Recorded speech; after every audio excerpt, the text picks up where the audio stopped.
Amigas, amigos, olá!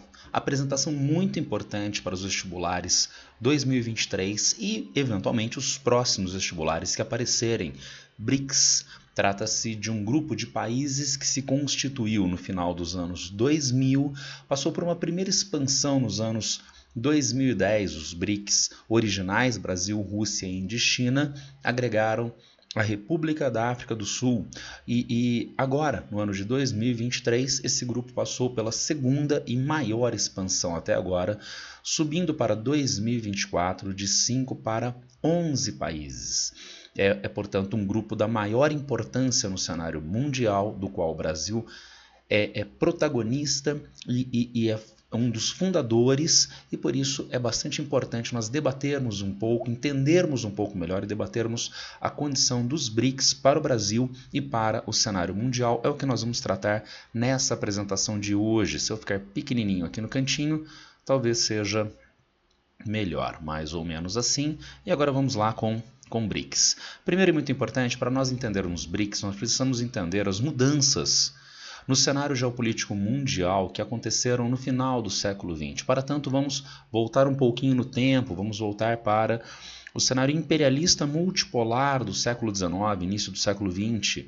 Nesse contexto, nós tínhamos as potências imperialistas europeias exercendo domínio sobre áreas da África e da Ásia, os Estados Unidos, doutrina Monroe, sobre o continente americano, América Latina, e no final do século XIX, o Japão em expansão militar territorial na Ásia-Pacífico.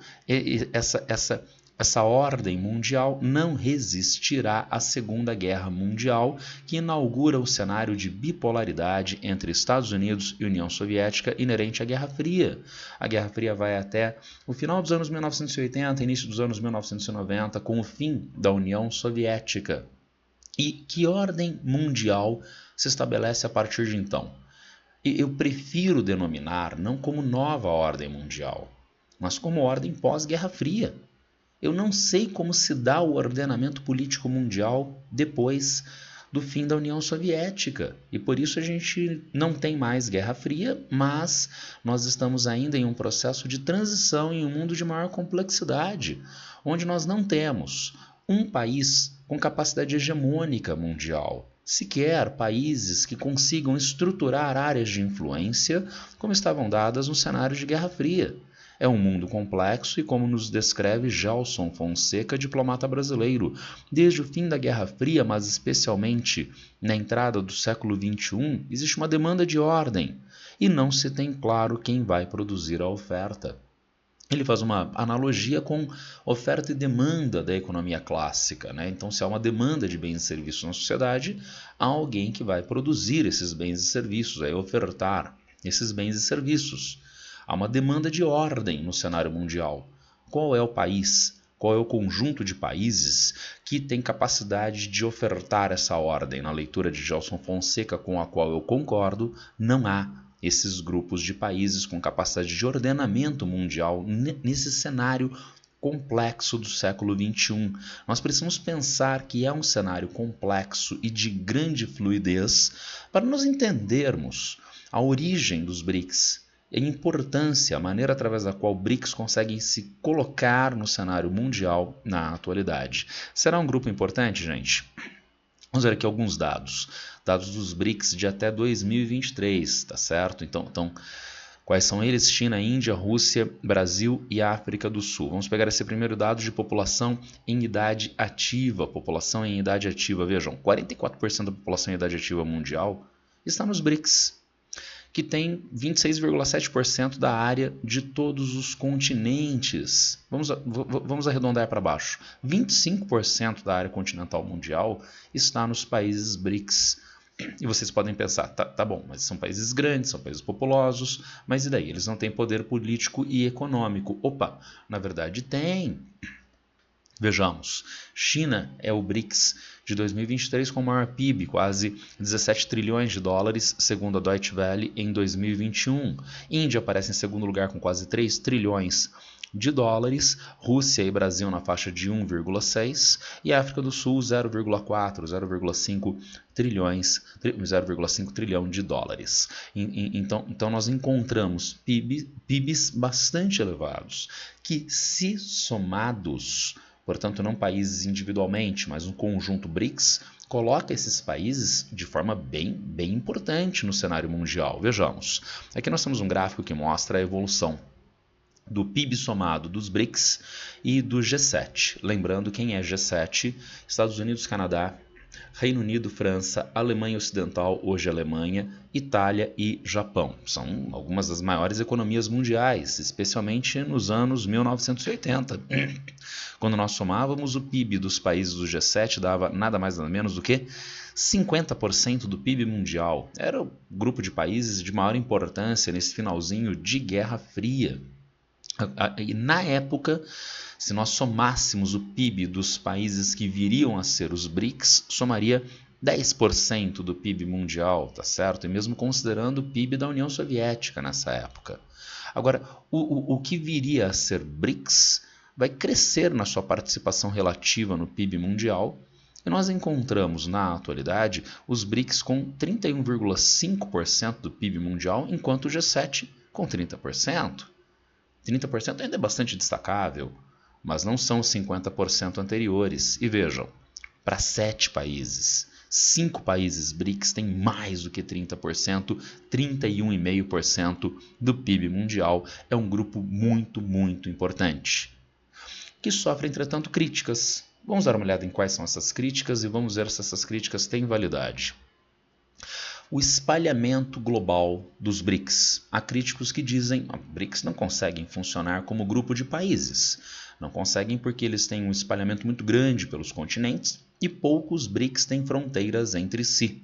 Bom, aprofundando essa crítica, vamos comparar BRICS com União Europeia, com NAFTA, TEMEC. Então, o NAFTA, TEMEC, a Zona de Livre Comércio aqui da América do Norte, Estados Unidos, Canadá e México estão todos na América do Norte e têm fronteiras com os Estados Unidos, tudo bem? E os países da União Europeia estão concentrados territorialmente e têm várias fronteiras entre si. De fato, BRICS estão bem espalhados, né? Nós temos BRICS na Europa, Ásia, a Rússia, na Ásia, China e Índia, na África, a África do Sul e aqui na América do Sul, o Brasil, tá certo? E fronteira, tá? Então, China, Índia, China, Rússia e quase nenhuma outra. Então, de fato, há um espalhamento global. Então, tem poucas fronteiras constituídas entre países BRICS. Agora, vem cá, isso é um problema, gente? Há um problema de comunicação e transporte, de coordenação de atividades econômicas, comerciais e outras entre esses países BRICS no cenário atual de globalização do século XXI? É claro que não há esse problema, tudo bem? Então essa crítica se esvazia, ela fica esvaziada dadas as tecnologias de transporte e comunicação inerentes ao século XXI. Mas vamos dar um passo a mais. Não é que essa crítica fica esvaziada. Esse espalhamento dos BRICS não é um problema, é uma vantagem. É uma vantagem por quê? Porque cada país BRICS individualmente, através do clube de países, através do grupo de países, passa a acessar cenários geopolíticos, geoeconômicos que eles não acessariam facilmente individualmente. Qual é a relação que Índia tem com Paraguai? Qual é a relação que Brasil tem com Mianmar? Não tem relação, tá certo? Ou melhor, passa a ter. Índia passa a ter relação com o Paraguai porque o Paraguai é membro do Mercosul, é vizinho do Brasil que é membro BRICS. Porque Mianmar está incrustado no sul da Ásia, junto à China, junto à Índia, que são membros BRICS. Então notem, o país passa a ter, Brasil e Índia, acesso a cenários geopolíticos que eles não teriam individualmente através dos BRICS. Não é só BRICS que faz isto. Então vários alinhamentos de países têm essa mesma ideia. A gente teve recentemente aqui no Brasil a Cúpula de Belém, que reuniu os países da Organização do Tratado da Amazônia. E esta cúpula reuniu não apenas esses países da Organização do Tratado da Amazônia, mas a Organização de Tratado de Cooperação da Amazônia, mas também países outros, como é o caso da República Democrática do Congo, República Popular do Congo e a Indonésia. O que esses países têm em comum, horas? Todos têm floresta latifoliada tropical. Né? E com isto, vejam, o presidente Lula, nesta conferência aqui em Belém, traz países da África e do Sudeste da Ásia para essa mesma conferência, criando, portanto, uma frente de países para trabalhar a conservação ambiental, todos os países do sul global, que aumentam a sua pressão sobre o norte global. Então através desta reunião, os países da Organização para a Cooperação da Amazônia passam a acessar mais facilmente regiões da África Central, do Sudeste da Ásia, através da agregação destes países nesta reunião. Isso aconteceu agora na Cúpula da Amazônia, isso acontece com o BRICS e com outros alinhamentos mundiais. Então, primeira crítica, eles são muito espalhados, os BRICS são muito espalhados e por isso não podem funcionar. Crítica vazia, ela não corresponde à realidade, tá certo? Vamos a uma segunda crítica. BRICS são muito heterogêneos, são muito desiguais e por isso eles não podem funcionar. Será que BRICS são muito desiguais mesmo? Vejamos. Forma de governo. Tem BRICS que são presidencialistas, né? No caso, o Brasil tem BRICS que são parlamentaristas, como é o caso da Índia. Em forma de Estado, né? A China é um Estado unitário, enquanto o Brasil é um Estado federalista. Idioma oficial, né? A China mandarim, né? O Brasil português. Indicadores econômicos e sociais. Os maiores PIBs, como nós vimos, são da China e da Índia, tá? E um PIB bem mais acanhado da África do Sul. Agora vejam, os dois maiores PIBs, né, não se comportam bem no IDH, no Índice de Desenvolvimento Humano. Quase metade da população chinesa é rural, mais da metade da população indiana é rural. O IDH, composto por renda, educação e saúde, não se comporta bem junto às populações rurais. Então, os dois BRICS de maior PIB não têm um bom desempenho em IDH. Novamente, mais heterogeneidade. E ainda no que diz respeito às forças militares. Nós temos 3 BRICS que são potências militares e que têm armas de destruição em massa nucleares: a Rússia, a Índia e a China. A África do Sul e o Brasil têm forças militares mais restritas, mais acanhadas. Dentro deste contexto de heterogeneidade, será que BRICS podem funcionar? Claro que sim! Os países da União Europeia são todos iguais? Malta e Alemanha são iguaizinhos, né? E na Alemanha se fala alemão e em Malta também. Não, se fala maltês. O PIB da Alemanha é um dos maiores do mundo e o PIB de Malta é bastante reduzido. Isso não acontece só em BRICS e na União Europeia, isso acontece no G20. No G20 nós temos a Argentina e a Indonésia, que têm formação histórica, condições econômicas muito diferentes. E ainda mais o G4. O G4 que é formado por Alemanha, Japão, Brasil e Índia. Tá? O que esses países têm em comum? 2 a 2 eles são completamente diferentes. De um lado, 2 países grandes do sul global, Índia, Brasil, 2 países pequenos do norte global, a Alemanha e o Japão. Os 4 países acham que são potências mundiais. Isso está dado em comum para eles. Eles sentem isto. E, como potências mundiais, acham que não tem o devido espaço no Conselho de Segurança da ONU. Eles querem reforma do Conselho de Segurança da ONU. Então é isso que faz o grupo de países poder funcionar. Então eles têm uma sensação de aspectos semelhantes e que podem agir conjuntamente para reforçar a condição de cada um desses países, tanto no cenário doméstico dentro de cada país, quanto no cenário internacional mundial. Ainda tem mais uma crítica, ainda mais dentro da atual expansão dos BRICS, que BRICS já tinham governos autoritários e na expansão vai entrar a Arábia Saudita, o Irã, que também são governos autoritários. Isso vai prejudicar? Não vai prejudicar nada. BRICS não é OCDE. BRICS não é um cruzadismo evangelizador, democratizante, como disse José Luiz Fiore. Tá? BRICS respeita a autonomia de cada país. Então, será que o Brasil concorda com regimes autoritários? Não, não concorda. Tanto que o Brasil é uma democracia, um Estado de direito democrático. Agora, o Brasil também acredita na autodeterminação dos povos. E quem tem que achar que o Irã, que a Arábia Saudita, né, são ou não estruturas políticas adequadas é a sociedade iraniana, é a sociedade saudita, e não o Brasil, muito menos a OCDE e também BRICS, tá certo? Então não tem nenhum problema haver sim países de regimes considerados autoritários nos BRICS e na sua expansão, porque é um grupo de países que sente que tem aspectos semelhantes, que tem interesses comuns e com vistas à transformação mundial mediante esses interesses. E quais interesses são esses? Como esses BRICS vão se constituir e como eles vão viabilizar esses interesses? Nós temos aqui, olha, BRICS, o acrônimo, ou um bloco. Tá? O que é um bloco de países? O que é um grupo de países?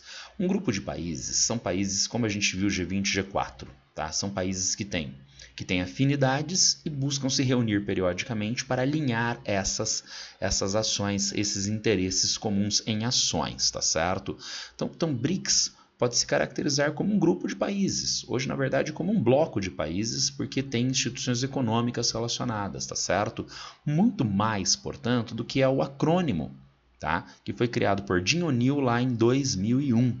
Vamos dar uma olhadinha nisso. Para nós entendermos a formação dos BRICS, nós temos que entender a mudança destes dois cenários que estão aqui nos nossos mapinhas, desses dois cenários mundiais. Aqui nós encontramos um cenário mundial de até os anos 1980, meados dos anos 1990, com uma forte diferenciação, assimetria entre o sul e o norte global, o Brasil, país do sul global, com uma necessária relação com o norte global. Por que necessária relação? Bom, através da ilustração a gente entende isso mais facilmente. Até os anos 1980, 90, tá? Então os anos 1950 estão dentro deste cenário. Nos anos 1950, o Brasil avançava em urbanização e industrialização, em modernização da sociedade. Opa, o Brasil estava se fortalecendo. Quais eram as indústrias que se instalavam no Brasil? Ora, Volkswagen, Ford, indústrias originárias do norte global. Para essas indústrias se instalarem, o Estado brasileiro precisava criar infraestrutura de produção, energia, transporte, com empréstimos de bancos de investimentos do norte global. E o Brasil era um exportador de commodities para quem? Para quem que o Brasil exportava produtos agrícolas e minerais? Para Estados Unidos, para países europeus, para o Japão, para o norte global. Então o Brasil tinha uma relação necessária com o norte global. Mas é uma relação problemática, porque a diferença de força entre o norte e o sul global é significativa. E, portanto, é uma relação na qual o Brasil tem que se colocar de maneira subserviente aos interesses do norte global. E no cenário de hoje? Lembra do primeiro slide? Um mundo de maior complexidade, um mundo que tem uma demanda de ordem e não se sabe quem vai oferecer a ordem mundial, quem vai dar esta oferta. Então é este o mundo de hoje, no qual o sul global tem um nível de inserção mundial muito maior. A primeira fábrica de telas sensíveis ao toque do Brasil é investimento chinês. Se aqui nós tínhamos fábricas da Ford e da Volkswagen, agora a gente tem uma fábrica de tela sensível ao toque de investimento chinês. Se antes o Brasil tinha que exportar os seus produtos para o norte global, a China é hoje o principal parceiro comercial do Brasil. A Argentina é o terceiro maior parceiro comercial do Brasil. Hoje o Sul tem algo a ofertar para o Sul também. E vejam, a relação Sul-Sul tem assimetrias. A China é um país poderoso do sul global, a Namíbia, o Paraguai são países mais frágeis no sul global, mas essas assimetrias são menores do que as assimetrias entre o sul e o norte global. Os países podem se colocar mais autonomamente nessas relações sul-sul. Vamos ver a construção dessas relações. Lembrem-se, a ideia é desfazer, é separar acrônimo BRICS, criado pelo Jim O'Neill, e bloco de países BRICS que tem uma realidade completamente diferente, tudo bem? Em 1989, está marcado na nossa linha do tempo, nós tínhamos estudos no Itamaraty, o Ministério das Relações Exteriores do Brasil, sobre mudanças no sistema internacional. Que mudanças? Essas mudanças. de um mundo norte-sul distinto, assimétrico, para um mundo de maior complexidade. Era a época de queda do Muro de Berlim, eventualmente fim da União Soviética. Agora, nos anos 1990, nós temos estas expressões de designação de conjuntos de países criadas pelo Kennan, diplomata americano, pelo Macedo, economista brasileiro, pelo Sachs, economista radicado aqui no Brasil. E que países são estes? Ora, países de grandes dimensões, com grandes potencialidades econômicas, sociais e políticas internacionais, mas ainda subaproveitadas, dado diferentes manifestações de subdesenvolvimento. Na prática, são países como a Rússia, o México, o Brasil, a Turquia, a Índia, a China, alguns dos países que viriam a ser denominados BRIC no relatório do Goldman Sachs, feito pelo Jim O'Neill, economista-chefe do banco Goldman Sachs nessa época, em 2001. Então vejam, a ideia de agregar esses países já estava sendo gestada muito antes do acrônimo BRICS, tá legal? E na verdade vai muito além. Vai muito além porque se em 2001 o Jim O'Neill criou este acrônimo, ao longo dos anos 2000, e vejam as relações Sul-Sul, foi realizado o Fórum IBAS, Índia, Brasil e África do Sul.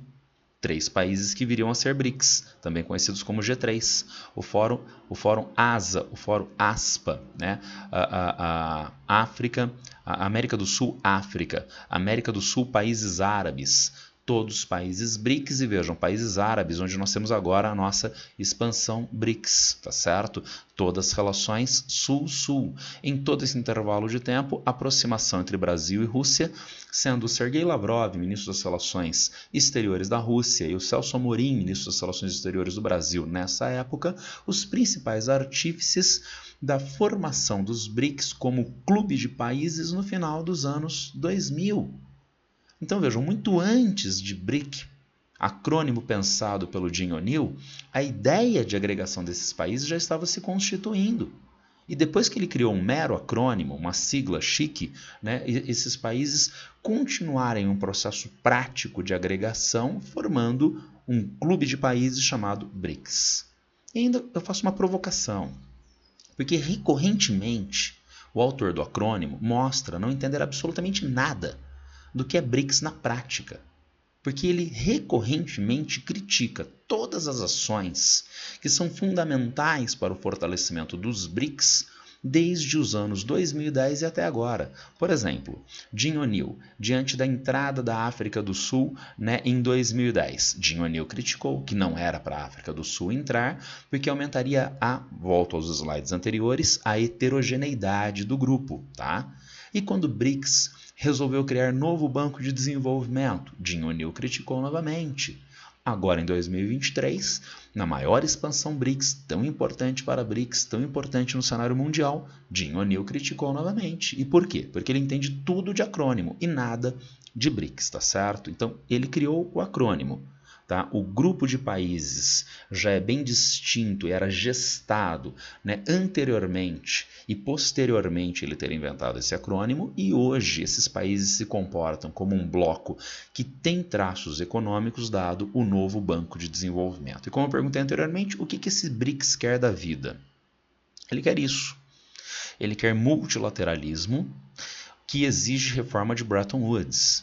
Ele quer aumentar o intercâmbio entre os países e esse multilateralismo, a reforma de Bretton Woods, pode ser atingida mais facilmente através do novo Banco de Desenvolvimento e do arranjo contingente de reservas. Lembra da crítica? BRICS não conseguem funcionar porque estão muito espalhados, ainda mais, quem sabe, para intercâmbio comercial. Aqui nós temos uma tabela que mostra a evolução do comércio brasileiro com os BRICS ao longo dos anos 2000. Atenção, aqui ainda não tem BRICS. Aqui nós passamos a ter BRICS, tá legal? Mesmo antes da formação dos BRICS, nós já tínhamos um avanço significativo do comércio do Brasil com esses países. Nós partimos em 2001 de 6,4% das exportações brasileiras, 4,7% das importações brasileiras com os países que viriam a ser BRICS, para no final dos anos 2000, início dos anos 2010, 20% das exportações brasileiras para os países BRICS, quase 18% das importações brasileiras dos países BRICS. E com a criação da moeda comum BRICS, o que pode ser relativamente fácil e rapidamente estabelecido nos próximos meses, ano quem sabe, né, a gente pode ter um aumento ainda maior deste intercâmbio, fazendo com que aquela crítica de espalhamento como um problema seja ainda mais burra, ainda mais inadequada.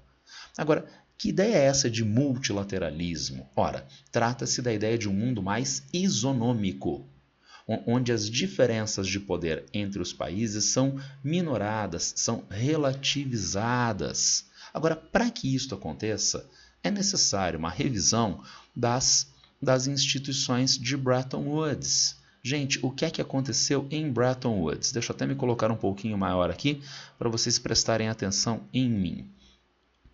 Em Bretton Woods, a gente vai ter 3 decisões importantes na conferência que vai acontecer no finalzinho da Segunda Guerra Mundial, em 1944, nos Estados Unidos. É acordada a criação do Banco Mundial, do Fundo Monetário Internacional e uma substituição do padrão ouro pelo padrão ouro-dólar. Banco Mundial é uma instituição que vai viabilizar investimentos para a reconstrução de países depois da Segunda Guerra Mundial e em países que têm potencialidades de desenvolvimento econômico. Para participar dessa instituição, o país entra pagando. A instituição tem recursos que ela usa para financiar obras de infraestrutura, né, investimentos sociais, nos países do mundo. Os países entram pagando. Quem pagou mais, manda mais nessa instituição. Quem pagou mais, gente? Os países europeus e os Estados Unidos principalmente. Da mesma forma, o Fundo Monetário Internacional, criado na mesma conferência. Países com problemas financeiros monetários recorrem ao Fundo Monetário Internacional, inclusive quando eles estão potencialmente inadimplentes para o pagamento dos seus endividamentos externos. O Fundo Monetário Internacional pode interceder fazendo empréstimos emergenciais para o país que volta a pagar o endividamento externo. Agora vejam, da mesma forma, o país paga para entrar e consequentemente, o país que paga mais, manda mais. A gente vai comprovar isso na sequência. Os Estados Unidos pagaram mais, mandam mais. Agora, manda o quê? Né? Qual é o sentido deste mando? Vamos pensar nas formas hegemônicas de organização do capitalismo. Quando o Banco Mundial foi criado, nós tínhamos hegemonia keynesiana no capitalismo mundial. E, portanto, havia legitimação da intervenção do Estado na economia. Portanto, aqui na América Latina, quando Cárdenas no México, quando Perón na Argentina, quando Kubitschek aqui no Brasil vai fazer investimentos públicos estatais, será que o Banco Mundial vai brigar muito com esses países? Não. Porque é legítima a ideia de intervenção do Estado na economia. Mas os países centrais viram neoliberais nos anos 1980 e 90, deslegitimando a intervenção do Estado na economia. São alguns dos países mais poderosos do mundo que demandam o neoliberalismo em escala mundial, pressionando os países do sul global a favor de práticas de não intervenção do Estado na economia.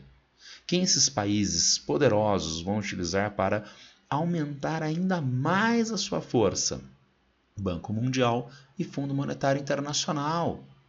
Quando Fernando Henrique Cardoso foi pedir empréstimo para o Banco Mundial nos anos 1990 para implementar o gasoduto Bolívia-Brasil, o Banco Mundial foi resistente, porque havia uma empresa estatal no projeto, a Petrobras.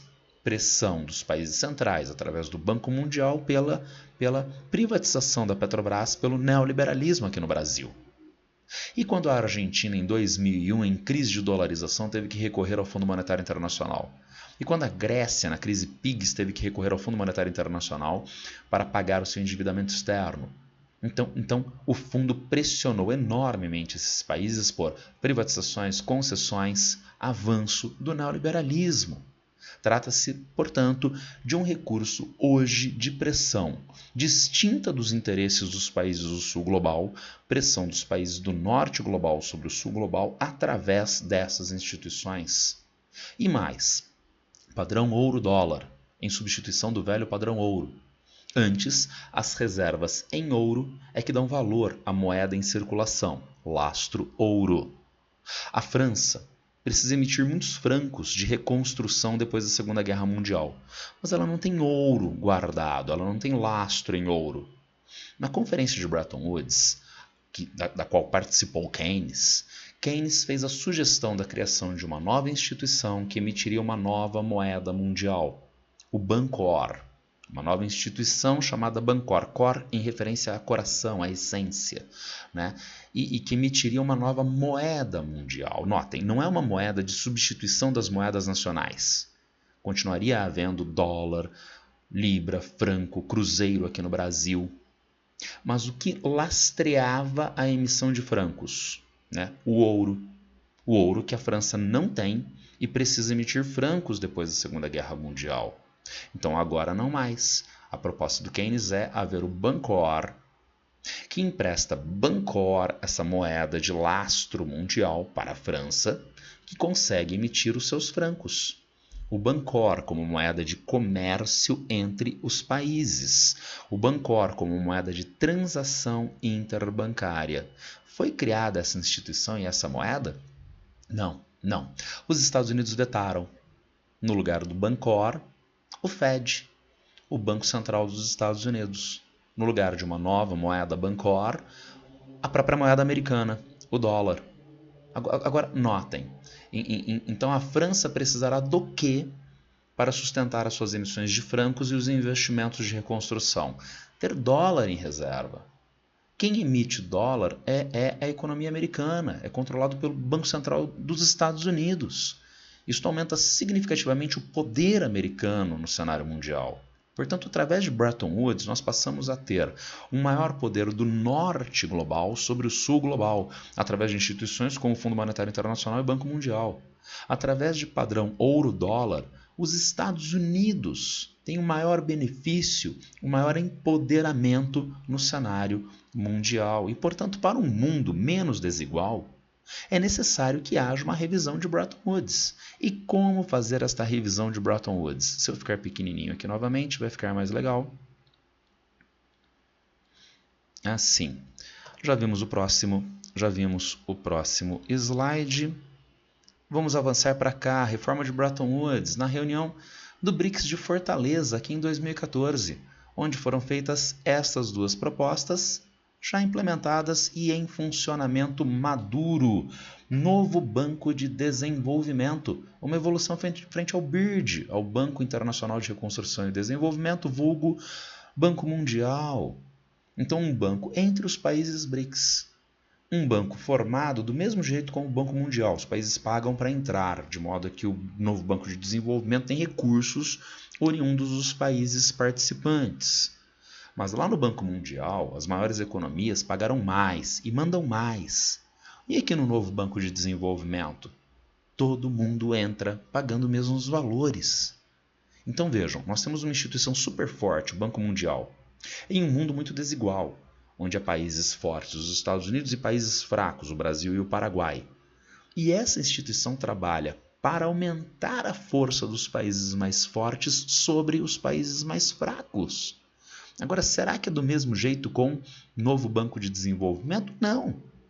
Há BRICS mais fortes, a China. Há BRICS mais fracos, a África do Sul. Qual deles manda mais no novo Banco de Desenvolvimento? Todos mandam da mesma forma. E veja um caráter simbólico disso no cenário mundial. Qual o recado que isto passa no cenário mundial? O cenário de um novo mundo proposto pelos BRICS. O velho mundo é o mundo de Bretton Woods. É o mundo do norte global mandando arbitrariamente sobre o sul global. O novo mundo BRICS é um mundo mais isonômico entre as partes. Não através apenas do novo Banco de Desenvolvimento, mas também do arranjo contingente de reservas, que funciona como uma evolução frente ao Fundo Monetário Internacional. Países BRICS, em condição econômica monetária precária, podem recorrer ao arranjo com valores iniciais de 100 bilhões de dólares para equilibrar as suas economias. Agora, será que essas instituições, o arranjo contingente de reservas e o novo Banco de Desenvolvimento exigirão neoliberalismo dos países participantes? Claro que não. porque não é uma tradição dos países BRICS. A África do Sul tem uma larga tradição de intervenção do Estado na economia, não comprou o viés neoliberal. A Índia se intitulava um país socialista até os anos 1980. A Rússia era velha União Soviética e em governo Putin tem forte intervenção do Estado na economia, por exemplo, a estatal do petróleo Gazprom. A China é um país socialista. E no Brasil, o neoliberalismo é uma exceção recente. Em curtos períodos históricos, no governo Fernando Henrique Cardoso e no governo Temer Bolsonaro. Porque ao longo da modernização do Brasil, desde o Vargas, passando pelo Kubitschek, pela ditadura militar, pelo governo Sarney nos anos 1980, pelo governo Lula-Dilma nos anos 2000 e início dos anos 2010, é tudo com a intervenção do Estado na economia. Então são países que não cobrarão neoliberalismo por esses investimentos, tudo bem?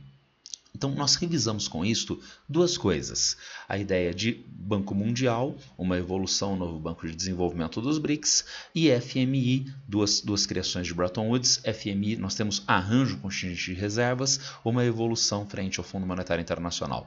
De Bretton Woods, falta o padrão ouro-dólar, o dólar como moeda de comércio mundial, de moeda interbancária mundial.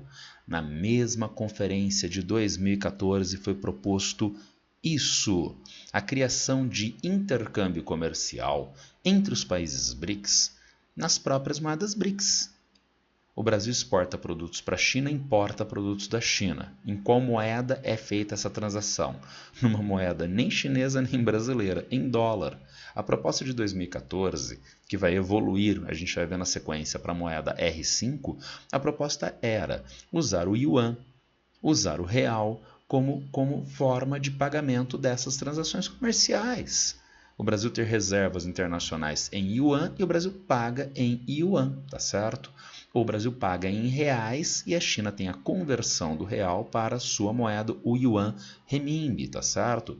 Então isso é uma alternativa ao dólar e ao euro, criações, o dólar no caso, de Bretton Woods. A Conferência de Fortaleza em 2014 delineou os procedimentos com os quais é possível superar Bretton Woods e criar um mundo mais multipolar. Vamos ver a importância dessas instituições? Segundo o gráfico do jornal do site de notícias Poder 360, novo Banco de Desenvolvimento. Aqui está marcado 100 bilhões, mas o projeto inicial era de 50 bilhões, tá legal? E vejam, projetos aprovados para a Índia, 17 projetos, tá? Para a África do Sul, 12. A economia indiana é maior do que a economia da África do Sul, mas ela é muito menor do que a economia da China. Estão empatados em número de projetos aprovados. Em tramitação, a Índia, uma economia menor do que a chinesa, tem ganho. E vejam, mesmo comparativamente à África do Sul, não é uma diferença de 50 projetos para a China e Índia e um projeto para a África do Sul. São 17 projetos aprovados contra 12. E ainda mais, a África do Sul é um país territorialmente menor, com uma economia mais simples. Então tem menos demanda de projetos comparativamente a uma economia mais complexa em um país de maior extensão territorial, como é o caso da China. Isso mostra já uma condição de maior isonomia entre os países BRICS através do novo Banco de Desenvolvimento, que já teve uma expansão recente, expansão agregando Bangladesh e Emirados Árabes Unidos em 2021, e o Egito agora no começo de 2023. Já ajuda a explicar a expansão de novos membros plenos dos BRICS, porque desses três, Bangladesh não, mas Emirados Árabes Unidos e Egito entraram na atual expansão e devem ser membros plenos em 2024. Os valores que o novo Banco de Desenvolvimento empresta também são significativos. Vejam, valores desde 2020 e até 2021, se eu não me engano, tá? É uma reportagem relativamente antiga. O Brasil estava liderando. O Brasil é a maior economia BRICS? É o país politicamente mais poderoso dos BRICS? Não, e o Brasil está liderando com 4,4 bilhões de dólares. Está liderando em número de projetos, 9 projetos.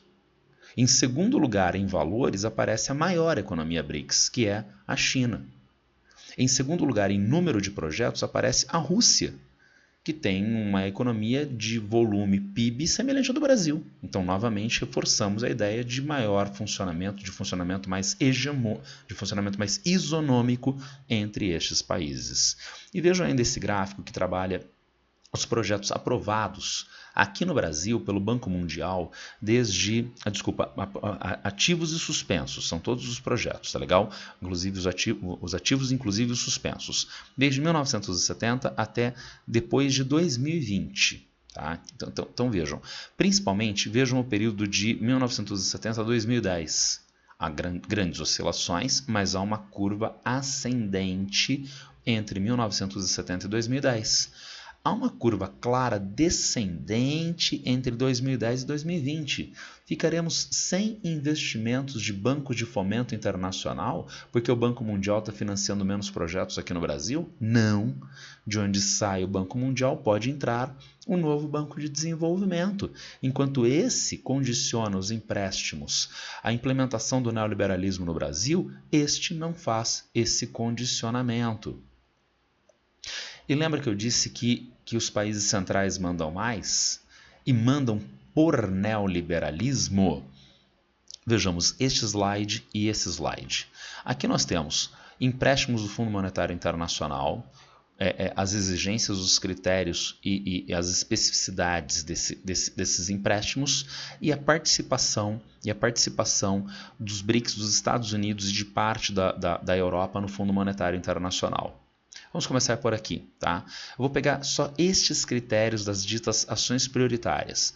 Para o Fundo Monetário Internacional fazer esse empréstimo, ele exige que o país tenha eliminação de controle de preços e estrutura orçamentária e fiscal consistente. Consistente parece uma coisa boa, parece uma coisa super legal ser consistente. Na prática, isso significa que o FMI cobra que o país aumente a tributação, aumente a arrecadação de impostos sobre a pessoa física, que fica com menos dinheiro para consumo, sobre a pessoa jurídica, empresas que ficam com menos dinheiro para fazer investimento. Vamos piorar a situação? Não é só arrecadar mais, é gastar e investir menos. É, portanto, o país cortar gastos sociais, gastos com educação, investimentos infraestruturais, que gera problemas sociais, que gera problemas econômicos devido aos cortes infraestruturais. Então, será que é bem-vindo para o país fazer isso? Talvez não, talvez não. E o que é eliminação de controle de preços? Será que a gente tem controle de preços no Brasil? Tem preços tabelados? Tem tabelamento como durante o plano cruzado do Sarney? Não, não tem tabelamento de preços. Mas como é formado o preço dos combustíveis no Brasil? Durante os anos de 2016 até 2022, nós tivemos aquele absurdo chamado PPI, paridade de preços de importação, inventado pelo Michel Temer e mantido pelo Bolsonaro. O preço do petróleo no Brasil era o preço internacional em dólar. Nunca tinha havido isso na história do Brasil de maneira extensa. Nem Fernando Henrique Cardoso conseguiu sustentar uma idiotice como essa. Mas foi feito em governo Temer e em governo Bolsonaro. Agora, em governo Lula, nós voltamos a uma situação de racionalidade. O preço do petróleo no Brasil, que é autossuficiente exportador de petróleo, é nacionalizado. Então tem um componente nacional de preços, não são os preços internacionais. Se o Brasil precisasse de dinheiro do Fundo Monetário Internacional, o FMI poderia interpretar o preço dos combustíveis no Brasil como controle de preços. Opa, Brasil, eu só empresto recursos emergenciais para você se você introduzir o PPI, aquele mesmo absurdo que o Michel Temer e o Bolsonaro tinham implementado. Percebeu que é o problema? Tá? Bom, mas é só reformar essas regras do Fundo Monetário Internacional. Não é só reformar, porque essas regras passaram a existir em função dos interesses dos países centrais. Países como os Estados Unidos, que segundo a nossa tabela, sozinho vota 17% dos votos totais do Fundo Monetário Internacional. E junto com os países europeus que sempre votam em alinhamento com os Estados Unidos, temos mais 19,27% dos votos. Agora vejam, a segunda maior economia mundial vota só 6,4%. Todos os BRICS somados votam menos de 15%. Então, qual é a alternativa para os BRICS? É ter uma instituição alternativa ao Fundo Monetário Mundial e ao Banco Mundial, arranjo contingente de reservas e novo Banco de Desenvolvimento, tudo bem? Sendo que na atualidade, 2023, BRICS passou pela sua segunda e maior expansão. A imprensa brasileira, que não entende muito de BRICS, disse que isso prejudicou o Brasil porque diluiu o poder brasileiro, não é? Diminuiu o poder brasileiro. Não. A expansão respeitou o critério geográfico. A expansão respeitou o critério de parcerias. E todas as decisões nos BRICS são tomadas por consenso. Se o Brasil ou a África do Sul, o BRICS até 2023, mais fraquinho, se qualquer um desses dois não quisesse, era só ele vetar. Se o Brasil e a África do Sul não vetaram, é porque por consenso foi chegada a essa situação de expansão. E vejam a ideia de parceria e equilíbrio geográfico. Nós temos mais 3 BRICS da Ásia, mais 2 BRICS da África e mais um BRICS da América do Sul. Vejam a condição de parceria. Eu vou usar a expressão na conta de, tá certo? A Argentina entra na conta do Brasil. E veja que interessante para o Brasil. O nosso maior parceiro comercial sul-americano, terceiro maior parceiro comercial do Brasil no mundo, nosso parceiro fundador do Mercosul, segunda potência da América do Sul, passa a ser membro dos BRICS também. Muito interessante, tudo bem? Então o Brasil tem um reforço nessa expansão através da importante economia da Argentina. Lembra daquela ideia estúpida de crítica aos BRICS de espalhamento mundial? A gente viu que isso não é um problema, isso é uma vantagem. Só que BRICS ainda tinha um acanhamento. Qual dos BRICS até 2023 tinha participação no mundo muçulmano? Nenhum. Para 2024 nós teremos Egito, Arábia Saudita, Emirados Árabes Unidos e Irã, tudo bem? Então nós temos agora BRICS dentro dessa importante área geopolítica mundial, o mundo muçulmano. Ainda mais, 3 desses países muçulmanos são membros da OPEP, grandes exportadores de petróleo, a Arábia Saudita, os Emirados Árabes Unidos e o Irã. BRICS já se comportavam como uma potência em fontes de energia através da Rússia, maior detentora de reservas de gás natural, grande exportadora de gás natural e petróleo, e Brasil, grande produtor de combustíveis renováveis, e agora mais ainda com uma forte participação de países da OPEP. Se a Argentina entrou na conta do Brasil, o Irã entrou na conta da Rússia e da China. Agora vejam que importante.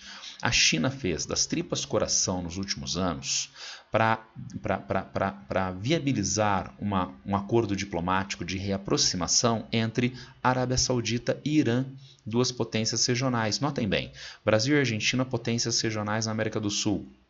Irã e Arábia Saudita, potências regionais na Ásia Ocidental. Mas Brasil e Argentina são 2 países alinhados na América do Sul. Irã e Arábia Saudita são 2 potências competitivas que tinham rompido relações diplomáticas recentemente. A China conseguiu reatar essas relações diplomáticas. Agora, vamos pensar. Entra o Irã na conta da Rússia e da China. Não entra a Arábia Saudita. Há um desequilíbrio regional, estremecendo novamente a relação entre essas 2 potências regionais. Como a gente evita isto? Ora, transformando esse potencial problema em um ganho para os BRICS. Então entra Irã, entra a Arábia Saudita também, contribui para o equilíbrio regional e aumenta BRICS com 2 potências no setor de petróleo mundial. E finalmente a ignorância da imprensa brasileira questionando a entrada da Etiópia. Houve quem demandasse a entrada da Nigéria e não da Etiópia. Agora BRICS, vejam, BRICS não quer brigar com o G7, BRICS não quer brigar com os Estados Unidos ou com a União Europeia. BRICS quer e briga com a ideia veiculada por esses países. Como a gente construiu ao longo da apresentação até agora, esses países demandam um mundo pró-norte e que se dane o sul global. BRICS pretende um mundo mais isonômico, tá? Não é um mundo que exclui os Estados Unidos. é um mundo no qual cabem todos os países, inclusive os Estados Unidos. Então, é uma ideia que se choca não com os Estados Unidos, mas com uma pretensão histórica do norte global. É aí que aparece um problema de entrada da Nigéria. Dou um exemplo prático para vocês. Nós temos golpes de Estado aqui no Sahel desde 2020, né, em golpes militares que têm uma característica comum: eles são anti-ocidentais. Inclusive o recente golpe no Níger, agora no meio do ano. Um país africano alinhado com os interesses europeus e americanos tem a maior virulência contra a junta golpista militar do Níger, inclusive propondo intervenção militar, sendo um boneco de ventríloco, né? Sendo a bucha de canhão dos Estados Unidos e da União Europeia contra o Níger. Que país é esse? É a Nigéria. E daí a imprensa brasileira diz: nossa, por que trouxe a Etiópia, não trouxe a Nigéria para os BRICS? Poxa, entenda BRICS. Entenda a condição da Nigéria no cenário mundial na atualidade e você vai entender por que entra Etiópia e não Nigéria. E por que Etiópia? Porque assim BRICS tem acesso não apenas ao norte da África, mas também à África Oriental. E a Etiópia é um país em grande crescimento econômico nos últimos anos. É que frequentemente a imprensa brasileira não veicula nada que não seja Reino Unido e Estados Unidos e notícias ruins da China, mas é uma economia em franco crescimento na última década e meia, inclusive fronteira de investimentos no continente africano, com o maior projeto hidrelétrico já em operação na África, a hidrelétrica da Renascença. Então sim, a Etiópia é um ganho, é uma aquisição muito importante para o BRICS na atualidade. Temos então aí a expansão dos BRICS. E a proposta de moeda comum BRICS. Gente, essa expressão foi criada pela imprensa, tá? Moeda comum, ela não tem uma sustentação teórica, conceitual, mas é uma expressão interessante, é uma expressão didática. Porque há muitos críticos que não estão entendendo o que é a moeda R5, que estão dizendo: poxa, mas não dá para criar essa moeda, porque lá na Europa eles tiveram tanta dificuldade para criar o euro e ainda enfrentam tanta dificuldade, como é que BRICS vai querer criar uma moeda R5? Meu Deus do céu, R5 não é euro. E daí essa expressãozinha moeda comum ajuda a diferenciar. Nós normalmente chamamos o euro de moeda única. Ela vai substituir as moedas nacionais. R5 não vai substituir as moedas nacionais. R5 existe e continua existindo moeda nacional chinesa, o real aqui no Brasil, moeda russa, etc, etc, tá legal? Sendo R5 uma moeda para outras finalidades. Quais finalidades? Finalidade de transações interbancárias entre os BRICS. Finalidade de reserva de valor. Então, reserva de valor em quê? Em dólar? Reservas internacionais em dólar? Não, em R5. Dólar também, em dólar, em ouro, mas também em R5. E comércio entre os países BRICS. Opa, isso lembra alguma coisa. Bancor, do Keynes, lá na conferência de Bretton Woods de 1944. O desenho geral de R5 lembra a ideia keynesiana de uma substituição do padrão ouro, o Bancor, lá na conferência de 1944, tudo bem? Lembrando que a moeda R5 não será uma moeda física, ela está para ser criada e quando ela for criada, ela vai ser uma moeda digital a ser criada. E se chama R5 por uma sacada de marketing, digamos assim, dos russos. A moeda russa se chama rublo, começa com R também a moeda brasileira real, a indiana rúpia, a sul-africana rand e a chinesa, que a gente chama usualmente de yuan, mas deveria ser chamada de renminbi. Então as 5 moedas dos países BRICS de 2023 começam com R, a moeda comum se chamará R5. E para que fazer moeda comum, gente? Menor custo comercial. Existe um preço, um custo de conversão da moeda. O importador brasileiro paga em dólar a importação. O exportador brasileiro é remunerado em dólar. Ele tem que converter isto para real e tem um custo fazer essa conversão, que encarece o processo de exportação e importação, tudo bem? Com a moeda R5 você reduz esse custo a uma redução destes custos operacionais. Só um detalhezinho lembrando de Bretton Woods. Tem algum país no mundo que não tem esse custo de conversão de moeda? Vamos pensar, a Etiópia tem que pagar esse custo de conversão, o Japão precisa pagar esse custo de conversão. Tem um país que não precisa, não é? O exportador e o importador dos Estados Unidos.